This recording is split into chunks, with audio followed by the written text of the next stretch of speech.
ಇವತ್ತು ಒಳ್ಳೆ ಲಾಭ ಮಾಡ್ಬಿಡೋದೆ. ಹಲೋ ಹಲೋ, ನಿಮ್ ಹೆಂಡತಿ ನನ್ನ ಹತ್ರ ಅವಳೆ. ಅವಳನ್ನ ನೀನೇ ಹಿಡ್ಕೊಂಡ್ಬಿಡು, ನನ್ನನ್ ಸಾಯಿಸ್ಬೇಡ ಪ್ಲೀಸ್. ನಿನ್ನ ಸಾಯಿಸ್ಬಾರ್ದ.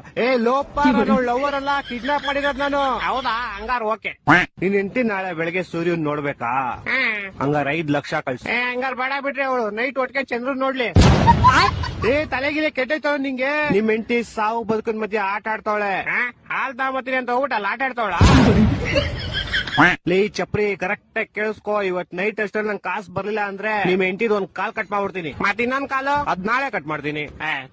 ಎರಡು ಇವತ್ತೇ ಕಟ್ ಮಾಡ್ಬಿಡು. ಲೇ ಲೋಪ, ನನ್ನ ಹೆಂಡತಿ ನಿಮ್ ಹೆಂಡತಿ ಕಾಲ್ ಕಟ್ ಮಾಡ್ತೀನಿ ಅಂತ. ನಾನೆಲ್ ಬೇಡ ಅಂದೆ. ಹೊಟ್ಟೆ ಎಷ್ಟು ಉರ್ತಾವ್ರು ಅಪಸ್ಮಾತ್ನ ನೋಡಿದ್ರೆ ನಾಶನ ಮಾಡ್ಬೇಕು. ಲೇ ನಂಗೆ ಯಾಕೋ ಇಷ್ಟು ರೋದನೆ ಕೊಡ್ತೀಯಾ? ಒಂದ್ ಕೆಲ್ಸ ಮಾಡ, ಒಂದ್ 2 ಲಕ್ಷ ಹೋಗ್ಬಿಟ್ಟು ನಿಮ್ ಹೆಂಡತಿನ ಕರ್ಕೊಂಡು ಹೋಗ್ಬಿಡು. 2 ಲಕ್ಷ ಎಲ್ಲ ತುಂಬಾ ಜಾಸ್ತಿ ಆಯ್ತು, ಆಗಲ್ಲ. ಮತ್ತೆ ಇನ್ ಎಷ್ಟ್ ಕೊಡ್ತೀಯಾ? ಮನೆ ಹತ್ರ ಬಾ, ಪ್ಲಾಸ್ಟಿಕ್ ಸಾಮಾನು ಹಾಲ್ ಕವರ್ ಐತೆ, ತಗೊಂಡೋಗು. ಲೇ ನನ್ ಕಿಡ್ನಾಪರ್ ಕಣೋ, ಪೇಪರ್ ಅವನ್ನೆಲ್ಲ ಬೇವರ್ಸಿ. ಹತ್ರ ಅದೇ ಇರೋದು, ಇವಾಗ ಬೇಕಾದ್ರೆ ತಗೊಂಡೋಗು. ನನ್ನ ಮಕ್ಕಳು 3 ಬಿಟ್ಟು ನಿಂತ್ಬಿಟ್ಟವ್ರಣ್ಣ. ಮಾನ ಮರ್ಯಾದೆ ಏನು ಇವಾಗ ಸಪೋರ್ಟ್ ಮಾಡೋದು.